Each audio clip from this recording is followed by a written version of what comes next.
Bassirou Diomaye Faye fait taire les détracteurs contre son gouvernement et lance le tout premier satellite sénégalais.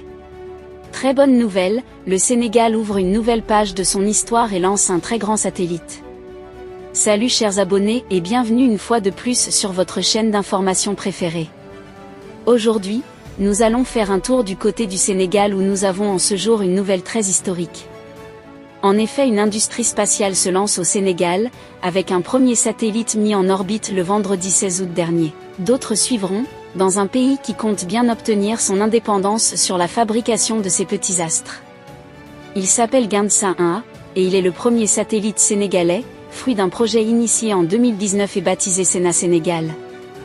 Vendredi 16 août dernier, Dakar s'est félicité de l'envoi de ce premier appareil en orbite, entièrement conçu et fabriqué dans le pays d'Afrique de l'Ouest.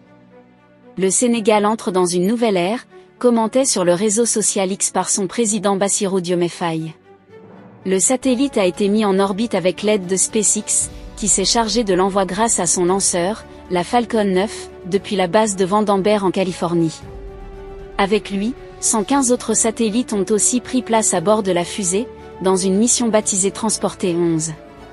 Les nationalités étaient nombreuses, avec 3 satellites australiens, des satellites japonais, anglais ou encore chiliens. Pour être intégré, l'appareil sénégalais a profité de l'aide d'Exolaunch, une société allemande basée à Berlin, et qui s'est spécialisée dans la fabrication de petites boîtes dans lesquelles des nanosatellites peuvent être installés.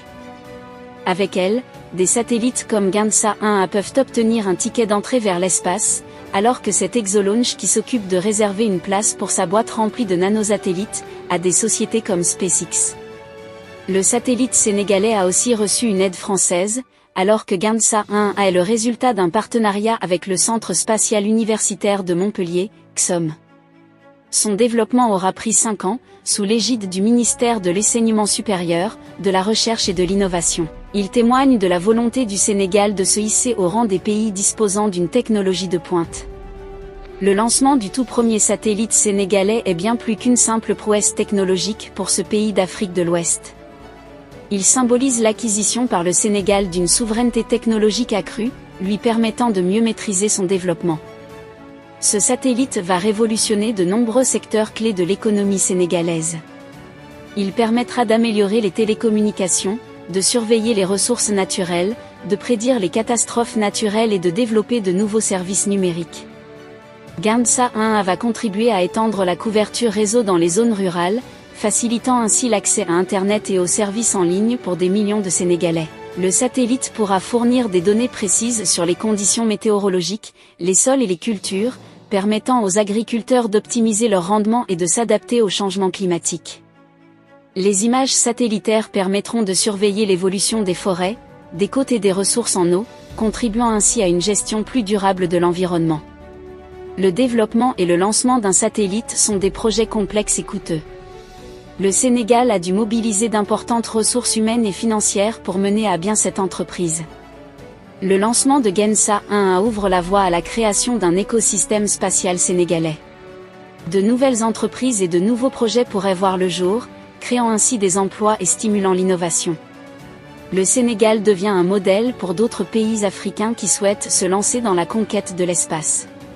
Ce succès pourrait encourager d'autres nations à investir dans ce domaine. Le lancement de ce tout premier satellite est une étape importante, mais ce n'est que le début d'une longue aventure. Le Sénégal a désormais les moyens de poursuivre ses explorations spatiales.